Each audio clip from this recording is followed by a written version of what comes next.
भारत ने पकड़े ईरान के 3 टैंकर। भारत की कार्रवाई साफ दिखाती है कि अमेरिका समर्थित वर्ल्ड ऑर्डर को भारत का समर्थन।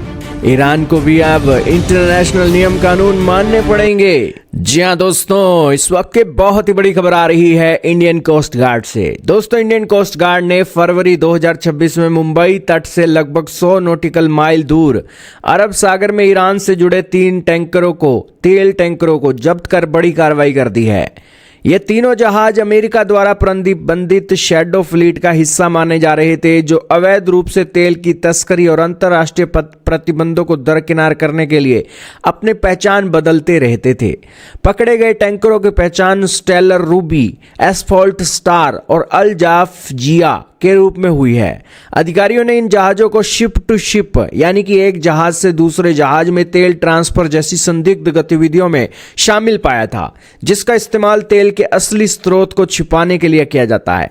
इस घटना के बाद भारत ने अपने समुद्री क्षेत्र की सुरक्षा के लिए 55 जहाजों और 10-12 विमानों को तैनात कर निगरानी तेज कर दी है। यह कार्रवाई ऐसे समय में हुई है जब भारत और अमेरिका के व्यापारिक रिश्तों में सुधार हो रहा है और वाशिंगटन भारत को जैसे बोला भारत वैसे ही कर रहा है। दोस्तों, वाशिंगटन ने हाल ही में चाबहार पोर्ट के ऊपर भी सैंक्शन लगाने की बात बोली और भारत ने साफ स्पष्ट शब्दों के अंदर कह दिया कि अगर अमेरिका का टैरिफ नहीं हटता है तो हम चाबहार बंदरगाह से पीछे हट जाएंगे, हमारे पास कोई और विकल्प नहीं है। और अब दोस्तों, ईरान के तेल टैंकर को पकड़ा है और ईरान की इसके ऊपर क्या प्रतिक्रिया आई है। ईरान के सरकारी मीडिया ने इन टैंकर्स का अपनी राष्ट्रीय तेल कंपनी से किसी भी संबंध होने से इनकार कर दिया है।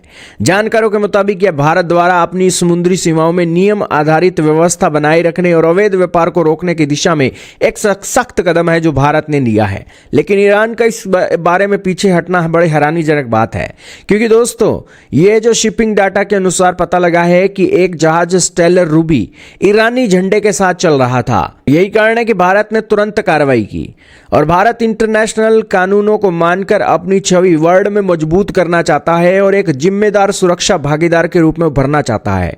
क्योंकि दोस्तों, भारत को दुनिया के अंदर कारोबार करना है तो अंतर्राष्ट्रीय नियम कानूनों के हिसाब से चलना होगा।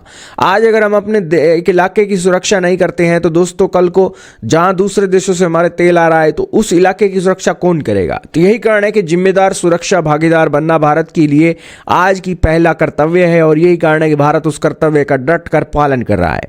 और इसी के बीच दोस्तों, भारत का यह कदम दिखाता है कि भारत अब अपनी ऊर्जा सुरक्षा के लिए रियायती तेल के बजाय पश्चिमी देशों के साथ रक्षा विनिर्माण और हाई टेक सप्लाई चेन में सहयोग को प्राथमिकता दे रहा है। यानी कि भारत वेस्ट पर और डिपेंडेंट हो रहा है और वेस्टर्न कंट्रीज के नियम कानून के हिसाब से भारत अपने चीज़ों को मैनेज कर रहा है। और यहाँ पर ईरान से रियायती तेल आता था, उस तेल को लेकर भारत के नियम भी वेस्टर्न कंट्रीज के मुकाबले एक कड़े हो गए हैं। तो इस मामले में दोस्तों, रूस को भी संदेश है कि भारत आने वाले समय में अपने हितों को देखते हुए रूस से भी तेल की जरूरतें जो है वो कम करेगा और ऐसा होता हुआ भी दिखाई दे रहा है। आपका क्या मानना है कमेंट सेक्शन में बताइएगा। ऐसा लगता है कि 2 महाशक्तियों में भारत ने एक महाशक्ति जो पश्चिम में है उसको चुन लिया है।